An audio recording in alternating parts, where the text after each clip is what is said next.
নিয়োগ বিধিমালা থেকে সেটা আমরা কিভাবে বাতিল করা হবে সেই প্রক্রিয়াটার মাধ্যমে আমরা এটাকে রেগুলার জব হিসাবে কিভাবে করা যায় সেটা আমরা তদন্ত না, এটা একটা কমিটি, সুপারিশ প্রণয়ন করার কমিটি, সেটা 7 দিনের মধ্যে আমরা মন্ত্রণালয়কে সেই ইয়াটা পেশ করব, যেখানে আনসারের যারা সাধারণ আনসারের প্রতিনিধিরা থাকবেন 4 জন, সেই 4 জন প্রতিনিধি সেই সুপারিশ প্রণয়নে আমাদেরকে সাহায্য করবে এবং তাদের দাবি দেওয়ার ভিত্তিতেই সেই সুপারিশগুলোকে আমরা আমাদের মন্ত্রণালয়ের জন্য সেটার সাথে আসলে ওদের সমস্যার জায়গাটা একটু ভিন্ন। সমস্যাটা এই জন্য যে সমস্যার জায়গা যেটা আমরা প্রথম যেটা স্যার বলেছেন, উপদেষ্টা মহোদয় বলেছেন, সেই জায়গাটা নিয়ে আমরা ইনশাল্লাহ বাকি সব সমস্যা নিয়ে আমরা কাজ করব। আমরা যেহেতু এটা কমিটি হয়েছে, এটা বিচার বিশ্লেষণ করে এবং এটা যেহেতু আরো অন্যান্য মন্ত্রণালয়ের সাথে সম্পর্কযুক্ত এবং আমাদের একটা জাতীয় সংকটও এখন চলতেছে, বন্যা সংকট চলতেছে, আমাদের কিন্তু অনেক দিকে কাজ করা লাগতেছে।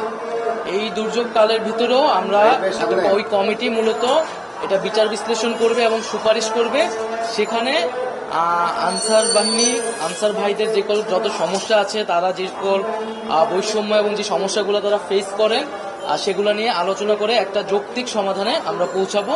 তবে প্রাথমিকভাবে যে তাদের রেস্ট পদ্ধতি ছিল সেটি স্বরাষ্ট্র উপদেষ্টা যেমনটা বললেন সেটি বাতিলের প্রাথমিক সিদ্ধান্ত হয়েছে।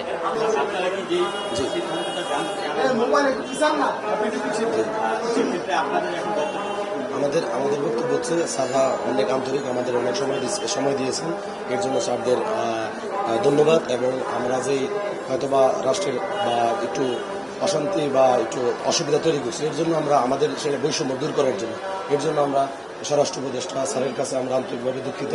এবং আমরা স্যার আমাদের যথেষ্ট, আমাদের রেশকতা বাতিল ঘোষণা করছে এবং স্যার আমাদের পরবর্তী যে কার্যক্রম জাতীয়করণের ক্ষেত্রে আমাদের যে দাবি, আমাদের এক দাবি যে জাতীয়করণের ক্ষেত্রে আমাদের উচ্চতর একটা মন্ত্রী পরিষদ থেকে একটা কমিটি দেওয়া হয়েছে। এর মধ্যে আমরা 4 জন আনসার সমন্বয়ক আছি এবং এই 7 কর্মদিবসের মধ্যে মন্ত্রণালয়কে এটার একটা পর্যবেক্ষণ বা একটা সুপারিশ আমরা দেব।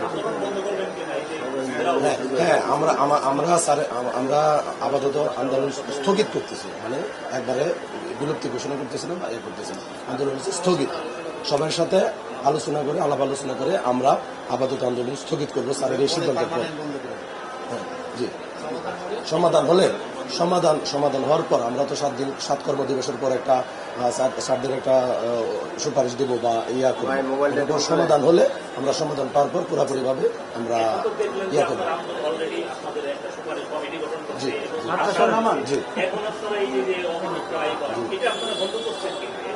জি, আমরা ইনশাল্লাহ এর থেকে এই স্থান ত্যাগ করার পর সবাইকে আমরা যে নেতৃত্ব দিয়েছি 19 সমন্বয় কমিটি, সবার পক্ষ থেকে তাদের দিকে নির্দেশ থাকবে যে যারা আন্দোলনরত আছে সবাই সবার কর্মস্থলে ফিরে যাবে এবং কর্মবিরতি প্রত্যাহার করে সবাই সবার অবস্থানে চাকরিতে নিয়মিত ডিউটি করবে। আচ্ছা, আমি হচ্ছে, আমার নাম হচ্ছে মোহাম্মদ নাসিম মিয়া, আমি হচ্ছে 19 সমন্বয় কমিটির 1 নম্বর সমন্বয় নাসিম মিয়া। জি, আর মূল কমিটিতে 4 জন নেওয়া হয়েছে। এই 4 জন আমরা পরবর্তী 7 কর্মদিবসের মধ্যে মন্ত্রণালয়ে আমরা একটা সুপারিশ পাঠাবো এবং আমরা আমাদের যে আন্দোলন